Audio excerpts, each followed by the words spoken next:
The Cambridge 7. స్వదేశం England. దర్శన స్థలము China. సోమరిపోతైన ఒక రాజు ఏ పని చేయకుండా ఎల్లప్పుడూ ఆనందంగా ఉండాలని కోరుకున్నాడు. అందుకొరకై తన మంత్రి వర్గాన్ని సంప్రదించినప్పుడు వారు అనేక సలహాలను ఇచ్చినప్పటికీ అవి ఏవీ కూడా రాజుకు సంతృప్తిని కలిగించలేదు. చివరిగా కష్టపడి పనిచేసే వ్యక్తిని కనుగొని అతని దుస్తులు ధరిస్తే సంతోషంగా ఉండగలరని ఒక మంత్రి ఇచ్చిన ఆలోచనకు సంతోషించిన రాజు తన సైనికులను పిలిచి రాజ్యంలో అత్యధికంగా కష్టపడే వ్యక్తిని కనుగొనమని ఆజ్ఞాపించాడు. అయితే వారు ఎంత వెతికినా అటువంటి వ్యక్తిని కనుగొనలేకపోయారు. ఏమంటే రాజ్యంలోని ప్రజలు కూడా యథా రాజా తథా ప్రజ అన్న మాదిరిగానే ఉన్నారు. ఎంతో కష్టపడి చివరికి ఒక వ్యక్తిని కనుగొనగా అతనిపై బట్టలు లేకపోవడంతో రాజుకు నిరాశ మిగిలింది.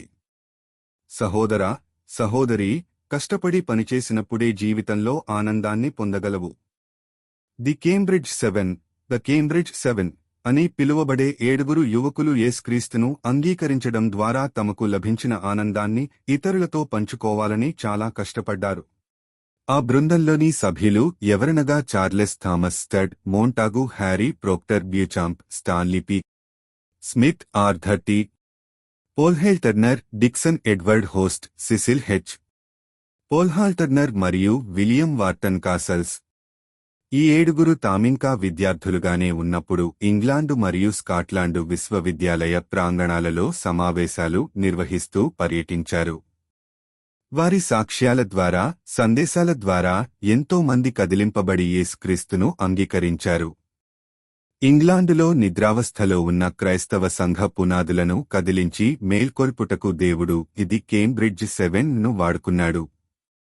అటు తరువాత మీరు సర్వలోకమునకు వెళ్లి సర్వసృష్టికి సువార్తను ప్రకటించుడి అని ప్రభువు తన బిడ్డలైన ప్రతి ఒక్కరికి ఇచ్చిన ఆజ్ఞాపూర్వకమైన పిలుపుకు లోబడినవారే ది కేంబ్రిడ్జ్ 7 1885లో చైనా దేశానికి వెళ్లారు.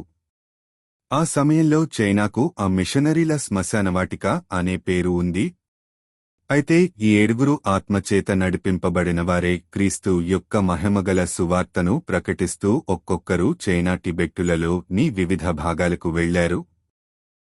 కష్టాలలో కూడా కదిలింపబడని వారి స్థిరమైన విశ్వాసం క్రీస్తు కొరకు వేలాది మంది ఆత్మలను గెలుచుకుంది. అంతేకాకుండా క్రీస్తు కొరకు కష్టపడి పనిచేయులాగునవారు అనేక మందికి ప్రేరణ కలిగించారు కూడా. వారి త్యాగసహితమైన సేవ ద్వారా చైనా దేశం అద్వితీయ దేవుని మహిమను చూసింది. ఉన్నత విద్యావంతులైన 7 ఈ లోకంలో గొప్ప భవిష్యత్తు వారి ఎదుట ఉండగా ప్రాపంచిక ఆశయాలకు తమ వెన్ను చూపి తమది కాని దేశంలో సువార్త ప్రకటింపబడుట కొరకు తమను తాము అర్పించుకున్నారు. సువార్త విస్తరించుట కొరకు మీరు చేస్తున్న కృషి మరియు త్యాగమేమిటి? ప్రభువా, మీ సేవకులతో ఐక్యమై మీ సేవ యొక్క భారాన్ని పంచుకొనుటకు నన్ను సమర్పించుకొనెదను. ఆమేన్.